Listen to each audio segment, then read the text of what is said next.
नमस्कार। तो चलिए आज हम शुरू करते हैं फ्रांसीसियों का भारत में आगमन। जो इससे पहले हम पढ़ रहे थे यूरोपीय कंपनियों का भारत में आगमन, जिसमें हम पढ़े थे पुर्तगाल, डच, अंग्रेज, डेनिश। तो आज हम पढ़ेंगे फ्रांस। दरअसल फ्रांस कंपनी की स्थापना लुई 14वां के वित्त मंत्री थे कॉल्बर्ट, और सरकार मतलब कि लुई 14वां के प्रयास से 1664 में एक कंपनी की स्थापना की जाती है। यह कंपनी का नाम होता है कंपनी द इडेन्स ओरिएंटलेस। यह कंपनी अपना पहला बेड़ा लेकर पहुंचता है मेडागास्कर द्वीप पर। यह मेडागास्कर द्वीप पर कोई भी मतलब कि अपनी व्यापारिक कोठी स्थापित नहीं कर पाते हैं, अर्थात कोई उपनिवेश स्थापित नहीं कर पाते हैं, जिससे ये असफल होने के कारण वापस चले जाते हैं।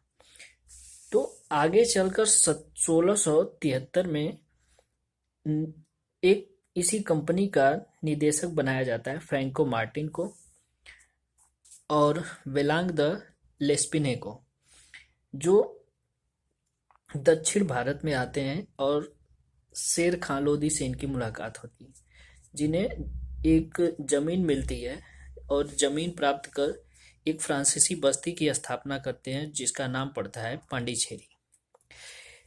और इस पांडिचेरी का प्रमुख फ्रैंको मार्टिन को नियुक्त कर दिया जाता है। दरअसल पांडिचेरी एक छोटा सा गांव होता है। जैसे एक गांव का प्रधान होता है, उसी तरह फ्रैंको मार्टिन को भी इस बस्ती का प्रमुख नियुक्त कर दिया जाता है। और आगे चलकर 1693 ईस्वी में डच और अंग्रेजों का एक गुट बनता है, जो पांडिचेरी को ये लोग ले लेते हैं। तो वहीं 1693 में और 97 में जाकर इनके साथ रिजविक की संधि होती है, और रिजविक की संधि के तहत ये पांडिचेरी को वापस कर देते हैं। फ्रांसीसियों को पांडिचेरी फिर से मिल जाता है, और धीरे धीरे ये अपनी व्यापारिक कंपनी स्थापित करने के लिए बंगाल की तरफ बढ़ने लगते हैं। और बंगाल में इनकी मुलाकात हो जाती है शाइस्ता खां से, और वहाँ भी इनको एक जगह मिलती है जहाँ पे ये चंद्रनगर की स्थापना करते हैं। और ये चंद्रनगर की स्थापना कर यहाँ पे एक व्यापारिक कोठी बनाते हैं। तो इसी तरह 1721 में ये फिर से, इससे पहले लेकिन 1701 में ये पांडिचेरी को अपना मुख्यालय बना लेते हैं।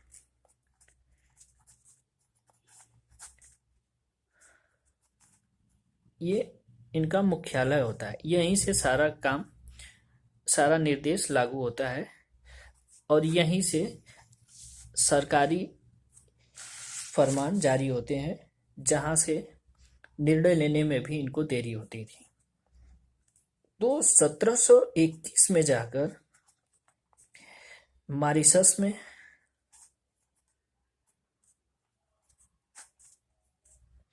1725 में मालाबार तट माहे पर,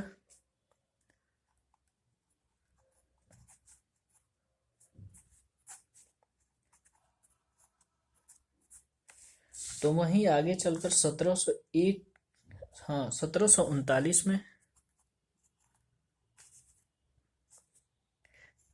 कराईकल पर अधिकार करते हैं।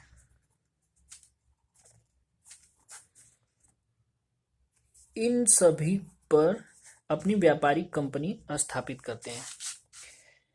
और फ्रांसिस जो मार्टिन होता है, नहीं, Franco Martin, sorry, Franco Martin को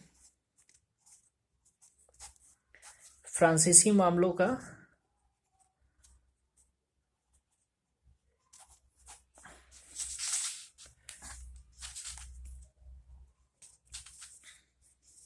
महानिदेशक घोषित कर दिया जाता है।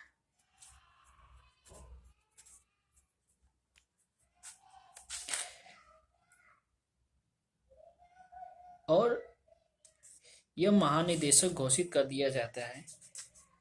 आगे चलकर डुप्ले फ्रांसिस कंपनी का प्रथम भारतीय गवर्नर भारत में गवर्नर बनता है। तो भारत में डुप्ले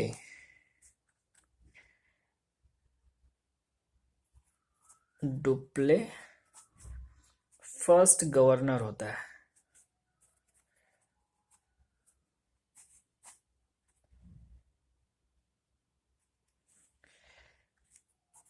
जिसके समय अंग्रेजों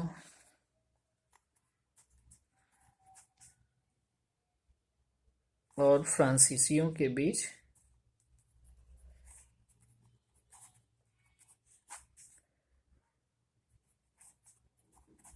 संघर्ष होता है।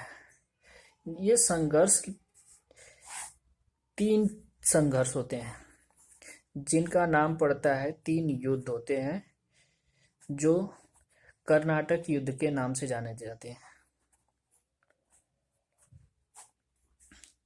यह कर्नाटक का युद्ध दरअसल कर्नाटक एवं हैदराबाद के उत्तराधिकार को लेकर हो रहा था। तो वहीं यूरोप में फ्रांसीसी और ब्रिटिशों के संघर्ष के कारण भी यहाँ भारत में भी ये कंपनियां आपस में टकरा रही थी। तो उस वक्त ब्रिटिश गवर्नर क्लाइव था, और क्लाइव इन युद्धों को जीतता है और जिसकी सैनिक कुशलता का परीक्षण होता है। और 1760 में बांडीवास की लड़ाई में 1760 में बांडीवास ये पराजित हो जाते हैं। फ्रांसीसी जब यहाँ पे पराजित होते हैं और इनका सारा जो जीता हुआ क्षेत्र था उनको वापस ले लिया जाता है अंग्रेजों द्वारा। इन्हीं सब चीजों को देखकर इन अंग्रेजों ने बहुत सारी प्रशासनिक व्यवस्थाएं इनसे सीखी थी, क्योंकि फ्रांसीसी कंपनियों के हारने का एक कारण यह भी था कि सरकारी कंपनी थी, निर्णय लेने में इनकी देरी होती थी।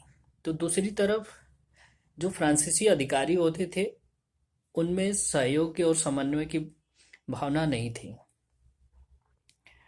और नैसैनिक क्षमता इनकी बहुत ही कमजोर थी। अब वहीं ब्रिटिश कंपनी समुद्र पर पकड़ बनाए रखी थी और बंगाल पर मजबूती से पकड़ बनाए रखे थे। अब बंगाल एक विस्तृत क्षेत्र था जहाँ पे उपजाऊ संसाधन मौजूद थे, खनिज संसाधन मौजूद थे, और पांडिचेरी एक छोटा सा गांव की तरह था, जिसकी वजह से इनको हार का सामना करना पड़ गया था। लेकिन यहाँ पर अंग्रेजों को सीख क्या मिली थी कि जो डुप्ले ने तैयार किया था कि भारत में यदि राजनीतिक हस्तक्षेप जब तक नहीं किया जाएगा तब तक कोई आर्थिक लाभ नहीं प्राप्त किया जा सकता है, वही एक तरीके से चिंदी जुटाने की तरह हो जाएगा।